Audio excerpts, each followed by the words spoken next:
ওনার হাঁটু ব্যথা বা অস্টিওআর্থ্রাইটিসের সাথে ওতপ্রোতভাবে জড়িত হলো বডি ওয়েট বা ওজন। যদি আমরা তার ওজনটাকে সঠিকভাবে চিকিৎসা না দিই তাহলে আসলে অস্টিওআর্থ্রাইটিসের চিকিৎসা ফেল করবে। যদি বলা হয়েছে যদি আমরা ওনার ওজনটা কমাতে পারি তাহলে এটা সবচেয়ে এফেক্টিভ চিকিৎসা, কারণ ওনার যে বাঁকা হয়ে যাচ্ছে ওটা বাড়তেই থাকবে। যদি তার উপর আমি বার্ডেন কমাই দিই, ভারী ওজনটা কমাই দিই, তাহলে ওটা কিছুটা স্লো হবে। ঠিক আছে, তাহলে আমরা ওজনের দিকে ওনাকে নজর দিতে হবে স্ট্রংলি। কেমন? তো আমি সাজেস্ট করবো ওনাকে, আমাদের কিছু এখন ইনজেক্টেবলস পাওয়া যায় যেটা আমরা হরহামেশা দিচ্ছি, এবং ইউএসএফডিএ যেটা রিকগনাইজেশনটা আমেরিকাতে দিচ্ছে, আমরা রোগীদেরকে দিয়েছি, আমরা আত্মীয় স্বজনকেও দিয়েছি, সবার ওজন কমছে।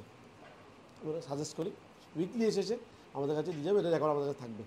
হ্যাঁ, আপনি এভাবে জি ওটা আমি ওখানে গেলে এটা কস্ট এক ফিক্স না, তো কস্ট আপনার উইকের সাথে উইকে বাড়বে, কারণ আমাদের ডোজ বাড়াইতে হবে।